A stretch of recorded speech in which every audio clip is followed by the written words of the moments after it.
Hi, ఈ వీడియోలో మనం సోకల్ గురించి తెలుసుకుందాము. సో సేల్స్ ఫోర్స్లోనే కాదు, ఎనీ ప్రోగ్రామింగ్ లాంగ్వేజ్లో మనం డేటాని స్టోర్ చేయడానికి డేటాబేస్ అనేది యూస్ చేస్తాము. సో జనరల్గా మనం డేటాబేస్ అనగానే మనకి ఎస్క్యూఎల్ గుర్తొస్తుంది, రైట్? Structured query language.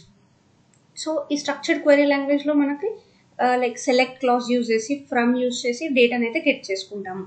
సిమిలర్గానే మనం సేల్స్ ఫోర్స్లో డేటాని గెట్ చేసుకోవడానికి సోకల్ యూజ్ చేస్తాము. సోకల్ అంటే SOQL or SOQL, okay? Salesforce object query language. So ఇది యూజ్ చేసి మనం సేల్స్ ఫోర్స్లో ఉన్న డేటాని గెట్ చేసుకోవచ్చు. And it is only specific to Salesforce. So ఈ సోకల్ని యూజ్ చేసి మనం outside we can't get the data. Only the data which is resides in the Salesforce we can get the data. Okay, ikkada manaki official documentation lo they have given good examples like sockle and enti. Okay, alage syntax, escape characters gurinchi, basic syntaxes and reserved characters like single quotes, double quotes. ఇలా మనం ఎప్పుడైనా Bob's ఇట్లా apostrophe ఉండి yes ఉంది కదా, వీటిని ఎలా రాయాలి క్వెరీస్లో గెట్ చేసుకోవాలి అంటే. Next few syntax like basic select స్టేట్మెంట్ని యూజ్ చేసుకొని, అలాగే where conditions with group by, having, order, ఇలాంటి డిఫరెంట్ కీవర్డ్స్ని యూజ్ చేసుకొని మనం క్వెరీస్ని ఎలా బిల్డ్ చేయాలి అనేది ఒఫిషియల్ డాక్యుమెంటేషన్లో క్లియర్గా ఉంది. అండ్ ఆల్సో మనకి ట్రైల్ హుడ్లో కూడా ఒక మాడ్యూల్ ఉంది, సోకల్ ఫర్ అడ్మిన్స్ అని ఒక మాడ్యూల్ ఉంది, where will get clear understanding. Okay, so ఇక్కడ మీరు చూస్తే what is so-called? So-called is a language that gets record data from sales force database. Okay, మనకు సేల్స్ ఫోర్స్లో ఏవైతే రికార్డ్స్ లైక్ ఇప్పుడు అకౌంట్ ఆబ్జెక్ట్లో కానీ, కాంటాక్ట్ ఆబ్జెక్ట్లో, డిఫరెంట్ ఆబ్జెక్ట్స్లో మనకి డేటా అనేది స్టోర్ అయి ఉంటుంది. మనం క్వెరీస్ యూజ్ చేసి ఈ డేటాని గెట్ చేసుకోవచ్చు. ఓకే, సో మనం సోకల్ని రాసేటప్పుడు టూ మెయిన్ థింగ్స్ మనం గుర్తుంచుకోవాలి. ఎక్కడ నుంచి మనం డేటాని గెట్ చేసుకోవాలి అండ్ ఏ టైప్ ఆఫ్ ఫీల్డ్స్ నుంచి డేటాని గెట్ చేసుకోవాలి. Okay, what fields we need and from where we need. Okay, these two questions are important మనం క్వెరీస్ రాసే ముందు. సో ఫస్ట్ మనకి ఈ సెలెక్ట్ అయితే ఇది keyword. Okay, select and from ఈ రెండేమో కీవర్డ్స్. అండ్ ఇక్కడ నేమ్, ఈమెయిల్ అనేది ఫీల్డ్స్. Next contact is object. Okay, these two comes under what fields and from which object are wear. Okay, and ఇక్కడ సెలెక్ట్ నుంచి నేమ్, ఈమెయిల్ దీన్నంతా select clause అంటాము. And from contact ఏదైతే ఉందో దాన్ని ఫ్రమ్ క్లాజ్ అంటాము. ఓకే, సో ఓకే, మనం క్వెరీస్ని build చేసి డేటాని గెట్ చేసుకోవచ్చు అని చెప్తున్నాం. బట్ క్వెరీస్ని బిల్డ్ చేయాలంటే ఎక్కడ బిల్డ్ చేయాలి? ఓకే, డెవలపర్ కన్సోల్లో ఇక్కడ మనకి క్వెరీ ఎడిటర్ అని ఒకటి ఉంటుంది. మన క్వెరీ మనం ఓన్గా ఇక్కడ రాయొచ్చు. ఓకే, ఆర్ ఎల్స్ ఇలా రాసి ఇక్కడ కింద ఎగ్జిక్యూట్ బటన్ పైన క్లిక్ చేస్తే మనకి డేటా అనేది డిస్ప్లే అవుతుంది. అలా కాకుండా మనకు అన్ని fields, right, custom fields, standard fields అన్ని గుర్తుండకపోవచ్చు. అలాంటప్పుడు we have a option like ఇక్కడ ఓపెన్ రిసోర్స్ అండ్ ఓపెన్, ఈ టూ ఆప్షన్స్ నుంచి కూడా మనం ఆబ్జెక్ట్స్ యొక్క ఫీల్డ్స్ని గెట్ చేసుకోవచ్చు. సో ఇక్కడ ఓపెన్ రిసోర్స్ పైన క్లిక్ చేస్తే మనం ఏ ఆబ్జెక్ట్ నుంచి కావాలనుకుంటున్నామో ఆ ఆబ్జెక్ట్ నేమ్ని టైప్ చేయొచ్చు. ఓకే, ఇక్కడ ఆబ్జెక్ట్. ఓకే, మనం అకౌంట్ అని టైప్ చేయగానే అకౌంట్కి సంబంధించిన apex classes, sharing object, history object, అలాగే నార్మల్ అకౌంట్ ఆబ్జెక్ట్ కూడా డిస్ప్లే అవుతుంది. ఇక్కడ ఈ అకౌంట్ పైన క్లిక్ చేస్తే మనకి డిఫరెంట్ ఫీల్డ్స్, స్టాండర్డ్ ఫీల్డ్స్ అలాగే కస్టమ్ ఫీల్డ్స్ కూడా మనకి ఇక్కడ కనిపిస్తాయి. ఓకే, __ C ఏవైతే ఉంటాయో ఇవన్నీ కూడా కస్టమ్ ఫీల్డ్స్. సో జస్ట్ ఇక్కడ మనకు కావాల్సిన ఫీల్డ్స్ని మనం క్వెరీ ఐడి కంట్రోల్ ప్రెస్ చేసి మనకు కావాల్సిన ఫీల్డ్స్ని మనం సెలెక్ట్ చేసుకుంటూ వెళ్ళాలి. ఓకే, ఐఎమ్ జస్ట్ తర్వాత ఇక్కడ క్వెరీ అని క్లిక్ చేస్తే ఆటోమేటిక్గా మనకి క్వెరీ అనేది బిల్డ్ అయిపోతుంది. మనం ఏవైతే ఫీల్డ్స్ని సెలెక్ట్ చేసుకున్నామో ఫ్రమ్ అకౌంట్ ఆబ్జెక్ట్. అండ్ ఇక్కడ ఎగ్జిక్యూట్ అని క్లిక్ చేస్తే we'll get the data. This is using open resource. అలా కాకుండా ఓపెన్ అనే క్లిక్ చేసినా కూడా మనం ఇక్కడ we can search.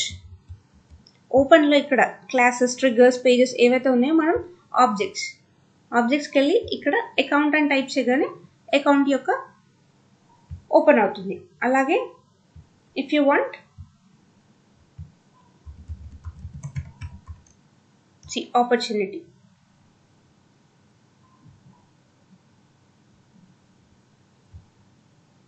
select the fields whichever you want to query. So query build అయిపోతుంది. ఎగ్జిక్యూట్ పైన క్లిక్ చేయగానే మనకి డేటా అనేది డిస్ప్లే అవుతుంది. సో ఇది సింపుల్ క్వెరీ. ఇక్కడ మనకు వేర్ కండిషన్స్ లేవు, ఆర్డర్ బై కానీ, అగ్రిగేట్ ఫంక్షన్స్ కానీ, okay, parent to child, child to parent, ఇలా ఏది లేకుండా సింపుల్ ఫీల్డ్స్ని క్వెరీ చేస్తాం మనం. ఓకే, సో ఇప్పటివరకు ఏం చెప్పుకున్నాము? సాకెల్ అంటే sales force object query language. ఇది ఎందుకు యూజ్ చేస్తాం? సేల్స్ ఫోర్స్లో ఉన్న డేటాని రిట్రీవ్ చేసుకోవడానికి. It is similar to SQL, structured query లాంగ్వేజ్కి సిమిలర్గానే ఉంటుంది, సింటాక్స్ కూడా. And select fields from where. Okay, fields అంటే ఏ టైప్ ఆఫ్ ఫీల్డ్స్ కావాలి మనకి, కస్టమ్ ఫీల్డ్స్, స్టాండర్డ్ ఫీల్డ్స్ కూడా అన్ని ఇక్కడ ఫీల్డ్స్లో మెన్షన్ చేస్తాము. From which object you want will mention in the object. And conditions like filter చేయడానికి ఈ కండిషన్స్ యూజ్ చేస్తాం. అసలు ఎప్పుడు సాకెల్ యూజ్ చేయాలి అంటే సేల్స్ ఫోర్స్లో ఉన్న డేటాని రిట్రీవ్ చేసుకోవడానికి, like retrieve data from single object or from multiple objects that are related to one another. అంటే child to parent or parent to child relationships ఉంటే ఆ పర్టికులర్ ఆబ్జెక్ట్స్ నుంచి డేటాని గెట్ చేసుకోవడానికి. అలాగే aggregate functions like count, min, max, average, ఇవేమైనా మన data పైన ఒక ఆబ్జెక్ట్ ఫీల్డ్స్ని గెట్ చేసుకొని ఈ అగ్రిగేట్ ఫంక్షన్స్ చేయాలన్నా కూడా, లేకపోతే రిజల్ట్స్ని సార్ట్ చేయడానికి లైక్ అసెండింగ్ ఆర్డర్లో ఆర్ డిసెండింగ్ ఆర్డర్లో, ఇలాంటి డిఫరెంట్ ఫంక్షనాలిటీస్ చేయడానికి కోసం మనం ఈ సాకెల్ని యూజ్ చేస్తాము. సో సింపుల్గా క్వెరీ రాయాలంటే ఇలా రాయవచ్చు, select name from account. Okay, and ఇక్కడ మనం వేర్ కండిషన్ని ఇలా, అంటే ఓన్లీ నాకు కస్టమర్ ఏదైతే టైప్ కస్టమర్ ఉంటున్నాయో ఆ రికార్డ్స్ మాత్రమే ఫెచ్ చేయాలి అని మనం కండిషన్స్ అప్లై చేయాలనుకున్నప్పుడు వేర్ కండిషన్లో మెన్షన్ చేస్తాము. అండ్ ఆర్డర్ బై అంటే ఆర్డర్ బై రాసి దాని పక్కన ఒక ఫీల్డ్ నేమ్ రాస్తాము. ఓకే, ఈ ఫీల్డ్ని బేస్ చేసుకొని నాకు ఆర్డర్ చేయాలి. Order by created date, order by name, ascending or descending, ఇలా మనం మెన్షన్ చేయవచ్చు. అండ్ లిమిట్, ఈ కీవర్డ్ ఎందుకు యూజ్ చేస్తామంటే మనకి టోటల్గా వచ్చే records. Okay, if you see here ఇక్కడ మనకు 31 రికార్డ్స్ వచ్చినాయి. ఇక్కడ మనం లిమిట్ 10 అని పెడితే will get only 10 records. See limit 10. So ఇలా ఆ లిమిట్ క్లాజ్ని, లిమిట్ కీవర్డ్ని యూజ్ చేస్తాము. Next aggregate function, count, minimum, maximum, average, ఇవన్నీ ఫంక్షన్స్ని చేయడానికి మనం aggregate functions. And parent to child and child to parent. So parent to చైల్డ్ని రాయాలంటే ఇట్లా సబ్ క్వెరీ లాగా రాస్తాము.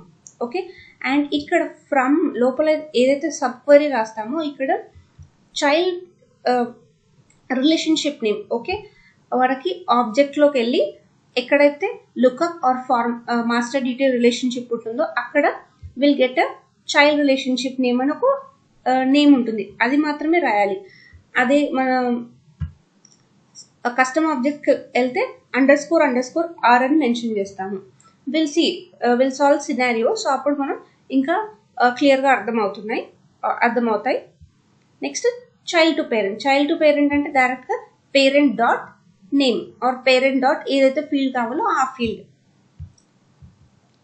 నెక్స్ట్ మల్టిపుల్ వాల్యూస్ ఉన్నప్పుడు ఇన్ కీవర్డ్ యూజ్ చేస్తాము. అలాగే మనం ఈ సాకెల్ని అపెక్స్లో ఎలా రాస్తామంటే ఇట్లా లైక్ ఒక bracket, okay, square brackets, with in the square brackets మనం క్వెరీ రాస్తాము. ఈ క్వెరీలో వచ్చిన డేటా అంతా మనకి లిస్ట్ ఫామ్లో ఉంటుంది. సో ఆ లిస్ట్ ఫామ్లో స్టోర్ చేసుకొని ఈ అకౌంట్స్ అనే వేరియబుల్లో మనం డేటాని స్టోర్ చేస్తున్నాము. అకౌంట్స్ అనే కాదు, ఇట్ కెన్ బి ఎనీథింగ్. దాన్ని ఫర్ ఈచ్ యూస్ చేసి, లూప్ యూస్ చేసి will iterate the over the list of accounts or list of records. Okay, అలాగే మనకి వైల్డ్ కార్డ్స్ లైక్ పర్సంటేజ్, _ ఇలా వైల్డ్ కార్డ్స్ ఉంటాయి.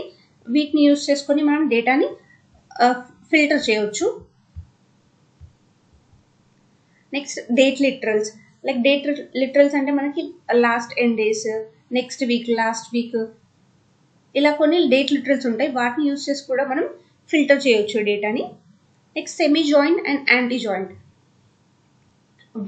వేర్ కండిషన్లో ఈ ID in or ID not in ఇలా రాసినప్పుడు మనం వీటిని semi join and anti join అంటాము.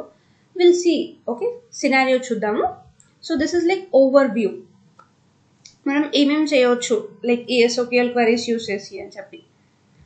If you want you can just refer this official documentation. అలాగే ఈ మాడ్యూల్ చేస్తే కూడా you'll understand better. లైక్ ఇక్కడ అండ్ ఆర్ ఇన్ ఇలా డిఫరెంట్ ఆపరేటర్స్ని కూడా యూజ్ చేసుకోవచ్చు మనం. అసెండింగ్ ఆర్డర్లో, డిసెండింగ్ ఆర్డర్లో సార్టింగ్ చేయొచ్చు. నల్స్ ఫస్ట్, నల్స్ లాస్ట్, ఇలా different things we can use. Okay, that's all about this basic intro. Next video lo manam like oka 10 scenarios solve cheddam. So we'll understand the SOQL very easily. Okay, that's all for this video. Thank you.